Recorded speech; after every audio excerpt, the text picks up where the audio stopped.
The next thing in terms of quality is improved publication standards overall. I don't know if you guys know all these groups. You probably know ICMJE. There's the Committee on Publication Ethics, Council of Science Editors, World Association of Medical Editors, Society of Scholarly Publishing. There are a whole bunch of these. But they're doing a lot of work in terms of improving the quality of what journals do. And in fact, there's now a new term that's out there called journalology. We don't know if it's actually going to be widely accepted. It's kind of an awkward term. But basically, it's the study of what journals do. Because a lot of things haven't been studied. I mean, we were talking earlier about certain areas where we do things, and journals are one of those. You know, we've done, well, the New England Journal's done this for 200 years. It must be right. Well, maybe it's not the right thing to do. So we're actually starting to study what medical journals do. So the BMJ in particular publishes a lot in this area, and you'll start to see that more and more.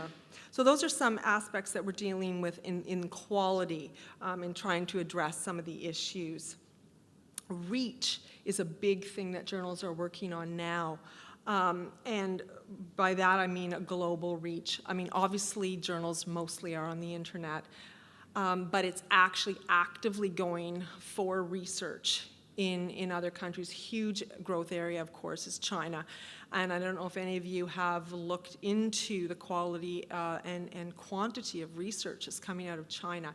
It's massive. It is going to overtake. I've seen some graphs when you look at sort of compared to the US output, what's coming out of China. Huge. You're going to see more and more. And so a lot of journals are starting to put in Chinese language editions, putting offices in China. Certainly when I was, faculty and I was doing research, nobody paid me to publish. They actually get paid to publish, and the amount that they get paid differs depending on the higher the impact level of the journal. And so there's a lot coming out of there. So you as authors are not competing against your usual group. You're going to be competing more and more against research out of China, for example. We've heard a lot about social media already. Journals are getting into social media. We tweet all the time. We have Facebook. That's how we interact. So if you want to find out what's happening with your favorite journal, hopefully it has, most of the major journals have Twitter accounts. It's a great way to follow and see what's coming up. Or Facebook, some of them have Facebooks. I'm not so much into Facebook, but Twitter is great. And this is, again, a huge area. But again, this is expensive. We have to actually pay people to do infographics for us. We have to pay people to tweet. Obviously, as editors, nobody pays me to tweet. I do that on my own time. But we have staff who have to, get the tweet deck organized so that every, hour or so something new comes out. And so that's, again, another thing. But we know we have to do it. If we just rely on you coming to us, we have to do some of this push technology. Impact, huge thing. Obviously, and I think all of you know that the impact factor is a very, very flawed tool, and yet many university departments still rely on impact factor, but there are many other things that we're looking at. Do any of you recognize that symbol? Do you know what that is? That's altmetrics, alternative metrics. What journals are doing now, CMAJ, BMJ, a lot of the major medical journals are putting this on. You want to see how great your article is in terms of the reach? If it's published in a journal with altmetrics, you can see. What that does is it captures the interviews, the mentions on Twitter, Facebook, in traditional media. That, by the way, that kind of number, 364, like we've had some published in CMAJ that have been in the top 1% of any paper published worldwide. In terms of, well, we heard this morning about the paper that I think had 70 mentions in major news outlets. So this is another way that we're looking at how much reach. It's, of course, citations are important, but it's also you want to get your message out. So take a look.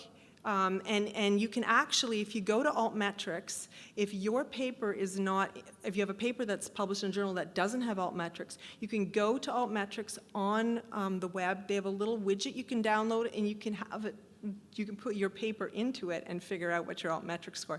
And it can either be really positive or very discouraging. I was telling somebody earlier, I had an editorial that I thought was great, and then I put the altmetrics score on it, and it was quite sad, but anyway. And the other thing that we're looking at is outcomes. I mean, I mentioned the journalology thing. One of the things that we always talk about is, you know, is research having an impact? We want research to have an impact. Well, we also have to look at, does what the journal do have an impact? And so we're actually starting to do research to look at, when we publish something, does that actually change what people do in practice? Because that's the idea. I mean, obviously some papers are just part of building blocks, right? They're a little piece that goes in a puzzle, right? And it's not the definitive thing. But you want to see down the line, you go to all this work, you do this systematic review, you want to see, does it actually change what people do? And so this is a growing area of research that we're trying to do, is to try and demonstrate and see what are journals actually doing. And the other big thing, of course, I talked about the predatory journals, but is the whole open access movement. Lots of controversy on what open access means. If you have something open for a week, does that count? If you open it after a year, does that count? What does it mean? But we certainly do know, and those of you applying for grants will know, that a lot of the granting agencies require open access. And so journals are looking at how we can, at least for research, get that out, maintain open access, and have information that's widely accessible. But the other issue in open access is who actually owns it. It's one thing for some journals will give you the right to it, it's yours, and other journals will have it open access, but they own it.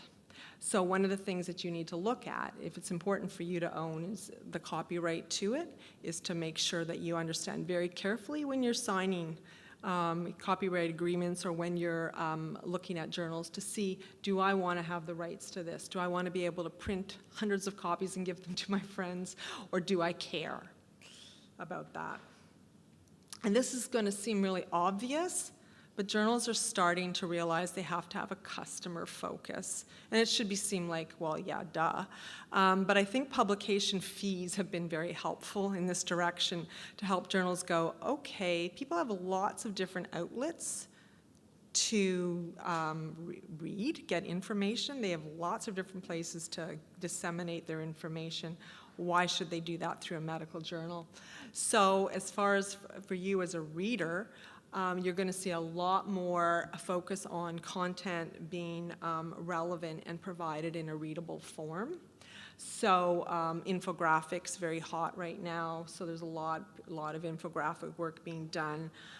Formatting, make sure that things are available for you at point of care, and make sure it's available for you in multiple formats. So that's the direction that we see. And then, of course, professional development, providing accreditation for certain things. For example, CMAJ, I mean, you can obviously get Section 2 credits, but with the College of Family Physicians, we actually transfer credits directly. So there's a much more customer focus for readers, and of course, journals want your research, they want your papers. And so journals are having to go, oh yeah, I guess we kind of have to attract people. And so I mentioned the issue of copyright. You'll see some journals are going to try and lure you with promises of the copyright is handled. One of the issues that every journal is dealing with, and we're working on, is just speed, is just to try and get speed up. People have high expectations now for how fast things should move. Yet the number of submissions keeps growing, and so that's something we're all struggling with, is how we can move things through quickly.